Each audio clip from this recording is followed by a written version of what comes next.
So this will be a little different, I think, because Oracle, as you probably know, is an enterprise company.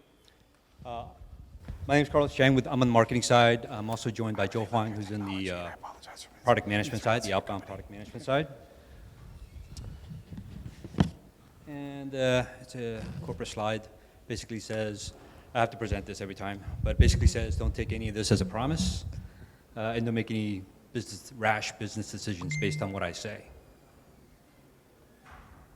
Carlos, it's not working. Oh, you're doing it? All right. All right, so I guess I wanted to first start with saying that we definitely live in interesting times.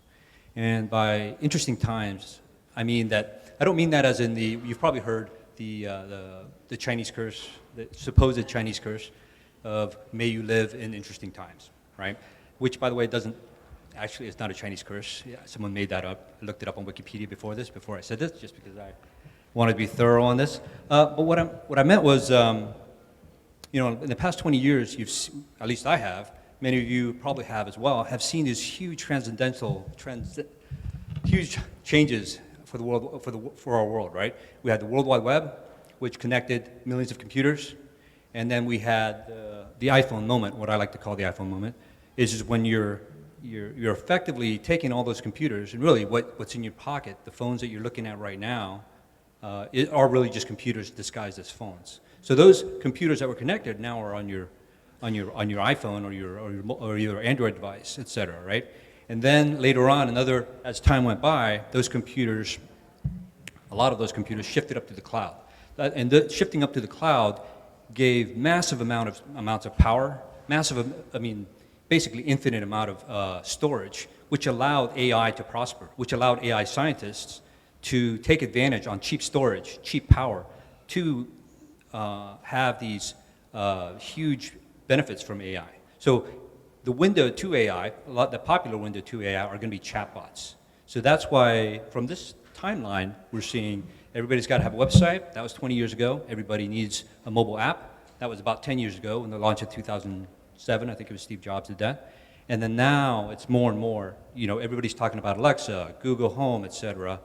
And now those chatbots, because as we are all consumers, those chatbots are moving towards the enterprise, which is our main topic here. Oops.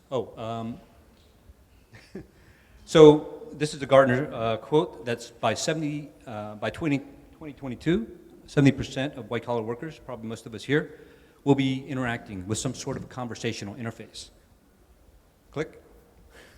And that obviously becomes very natural for us, right? Because probably most of this audience kind of knows this already, but in case you don't know, or you need to be briefed a little bit more on this, natural because conversational interfaces, there is no interface, right? What you need to interface with a conversational interface, you learn in grade school, right? You learn how to talk, you learn to ask questions, you learn to ask for cookies, or even type, or even at least maybe a little older, learn how to type. And then the barriers to entry for a chatbot are so much lower, right? You don't have to go to a website, you don't have to download a mobile app.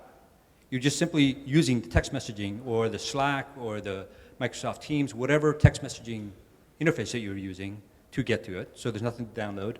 And of course, chatbots are available 24/7 all the time. It's a new channel. Everybody wants to be on it. And ideally, in a perfect world, you have a chatbot that interfaces all chatbots, which is what we're hoping to present. I think it was Adobe that was talking earlier about call centers. I thought that was really good. It's a very strong use case for us. A lot of our customers use that naturally. High call volume, chatbots are perfect for that, right? When you have a high call volume, you were able to address wait times. You were able to address customers' immediate needs. And a lot of people nowadays, especially the younger generation, don't even want to talk to a person, right? They just want to go take care of business on their text, and you're done, right? And staffing resources, you won't have to staff as many people, or the staffing resources that you do have can actually work on more complex problems as opposed to answering what's the status of my delivery, things like that, right? Bring that on more to the enterprise applications, whether you're using HCM, which stands for Human Capital Management, basically for HR, ERP, Enterprise Resource Planning, back-end systems again, as well as CRM, Chatbots being the next big thing. I mean, who wouldn't in HCM land want a chatbot that makes employees more productive? Being able to automate recruitment. HR would love to automate as much of the recruitment as well as much of the onboarding as possible. Lots of common use cases there. Improved access for ERP systems. You know, back-end systems like that, do you really need to jump onto the web application, find out what's going on with your supply chain? Wouldn't it be better if the chatbot was proactive and be able to text you a message saying, hey, somebody just raised the tariffs across the world, you're going to have a problem with your supply chain. Wouldn't it be better to get information that way sent to you that's relevant for you, as opposed to, you know, navigating to a website or using a mobile app? And then, on the CRM side, I mean, sales folks, sales folks always want as much information about their customers as possible before making the call. Who doesn't want a more enabled sales force to help shorten the sales cycles and accelerate those sales? So you can, mobile apps are still fantastic. Don't get me wrong, chatbots are not going to replace anything. Every one of us use the mobile app today, probably to figure out where we're going to eat. You know, got an Uber over here or a Lyft over here, or, you know, trying to figure out what to do in San Francisco after the day, right?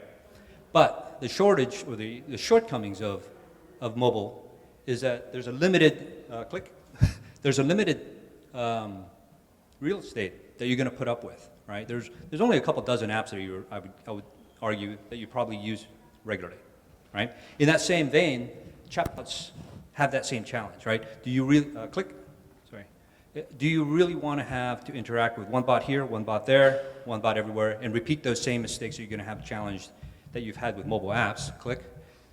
And nice animation. And so to that end, what we wanted to do, and this presentation is a little bit of a challenge because we want to do live demos for you. Live demos with back-end systems on our servers. Our computer's over there, so I'm going to have to run over there and do it real quick. But knock on wood, it'll all work. I think the demo comes up next, right? Right. So a true story. We just had a conference, right, in Oracle, and Carlos here, when I was talking, we had a situation where he needs to hold the mic for me for an extended period of time. So now I'm going to return the favor and hold the mic for Carlos. Thanks, Joe. Yeah, that is a true story. I had to hold the mic. Got a little selfie of that too. So let me start the story with our salesperson who's using our chatbot, an enterprise chatbot. Just this one. Don't want to. It's going to close this real quick. Move this down. All right. So an enterprise chatbot, and this is again live, hitting our servers, and she's a salesperson and wants to go. Okay, well, salesperson, what's my quota? As you can see, there's a quota involved. So now the salesperson is effectively hitting a CRM system, real back-end, real CRM system to figure out the quota. They say, okay, what are my opportunities?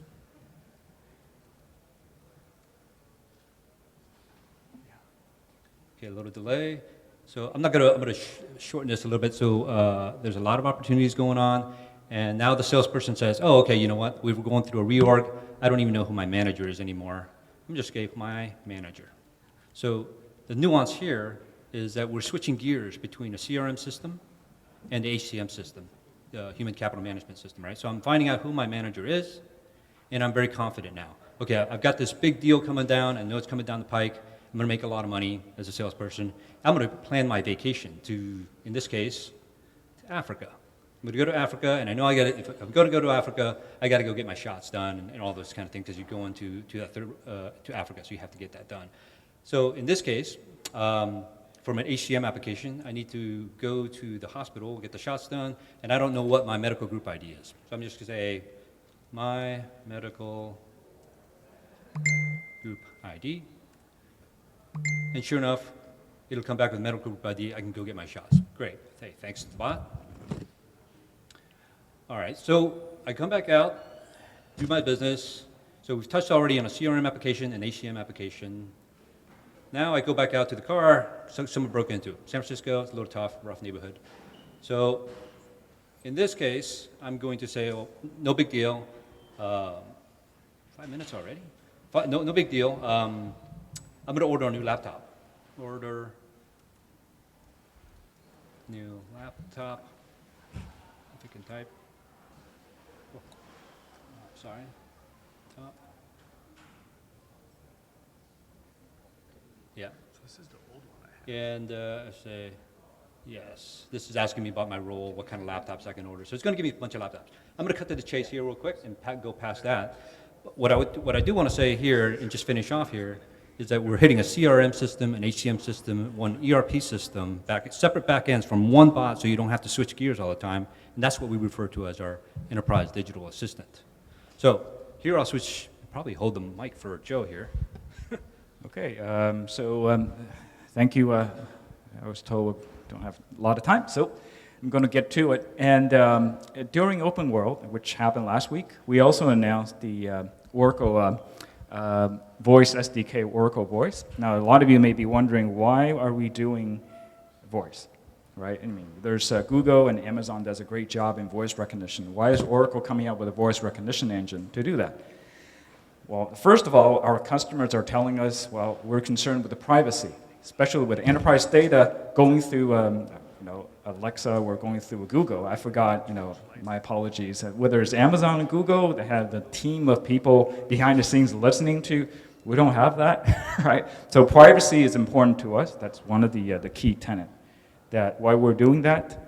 GDPR, how many knows GDPR is more of a European kind of thing? Data privacy, right? We're complying with that. We want to make sure that that's complying with that.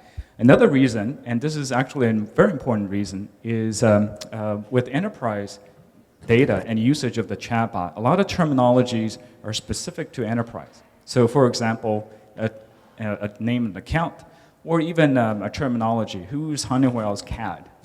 If somebody works for Oracle, we're a large account, we're large companies, they know that means key account director. But if you ask Alexa or Google that, its chances are going to be translated into Honey's CAD as well and name Izzy. Different. And the reason we have our voice SDK is so that we can train these enterprise-specific data and terminology, but also we allow our customers to do a better recognition of the names. So let me switch over to do a quick demo. And this is going to be a really interesting demo because, oh yeah, where is that? Okay. Because as you know, I'm doing a demo through a laptop microphone, but I'm talking through microphone. So you have multiple level of interference. Is that? Yeah, I can't find the mouse.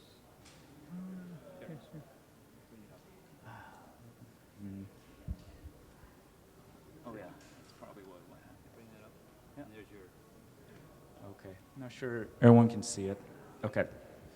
Going to give it a shot. All right. So the scenario is this. I'll do it very quick because it's a voice demo. You can go very quickly. And the scenario is basically a salesperson the day before trying to prepare to visit a site. So let's say I'm a salesperson. Whoop. Sorry, I don't understand you. Please try another sentence. You have a meeting with Fancy Cosmetics tomorrow from 9:30, 11 a.m. Okay, let me start over. Send me the details of the last 2 meetings.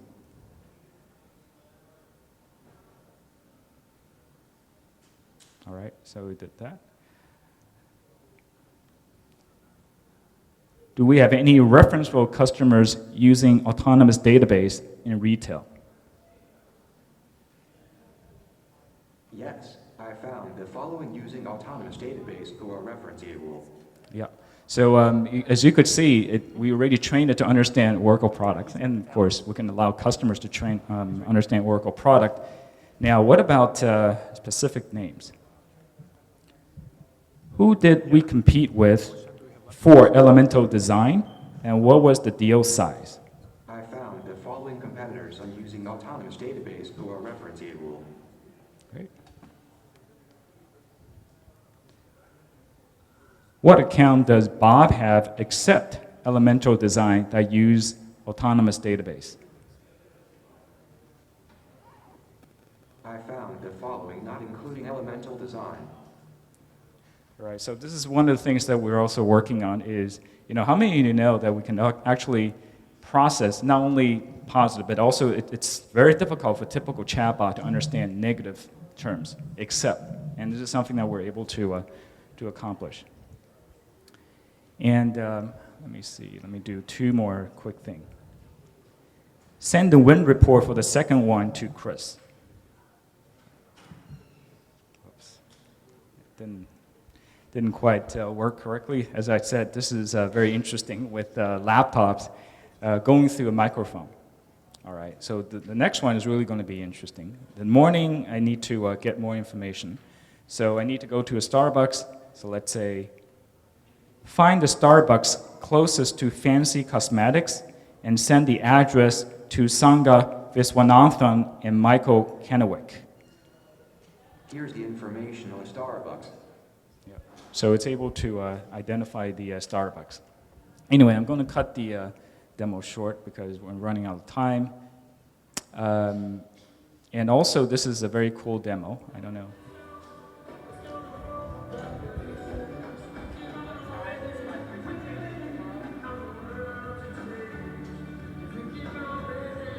Okay. So this is the concert just took place last week at Oracle Open World. You can't hear what the guy is saying, right? The guy is trying to do some work in the middle of a concert. And this is a little test that we're doing. And this is another reason why we're developing our own voice SDK. So let me show you what person I just... What time is my presentation tomorrow? So this is the, with the noise kind of filter out a little bit so you can actually hear what's going on. So the other thing, again, what we're doing is, the reason we developed this technology is to help filter a lot of these noises and make the voice recognition a lot more accurate. So that's what we're doing. We're doing voice. It's around security, privacy. We also have a large ecosystem, and it's open. Okay, okay. We'll just do the one last one. So just quick thing, 3 summary. 1 is chatbot. They're coming to enterprise. 2 is enterprise is different from the consumer space. And for us, trust and security is a key requirement. And last thing, we recently announced partnership with Microsoft. So Oracle and Microsoft actually now working together with Microsoft Teams. So we have now tight integration with Microsoft Teams. How many of you uses Microsoft Teams in enterprise settings? Okay, a few. We have a lot of customers that actually does that. So this allows us to do deep integration with Microsoft Teams, also allow Microsoft Teams to have a conversation, use as a conversational client into all of our SaaS applications, our applications. Okay? Round of applause, please.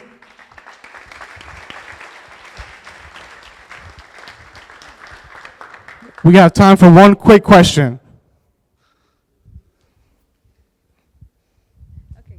The question I have is, did you actually give 2 commands to your Oracle bot? That's amazing. Yeah, 2 commands for the voice part? Or, Yeah, the voice part. Yes, yeah. We are able to do that because the other thing that we found out is when you use voice to interact with a chatbot, you know, it's a human nature to have a much more complex utterance. You type, you know, okay, type a single sentence, but for voice, you tend to have more complex structure. So that's one of the things that we're working on is a advanced NLU or NLP that understand the complex utterances and multi-intent resolution. And this term semantic parsing, I'm sure you'll hear a lot, but that's some of the data science tests we have that are going about to solve that. All right. Thank you very much. Thank you. Thank you, Carlos.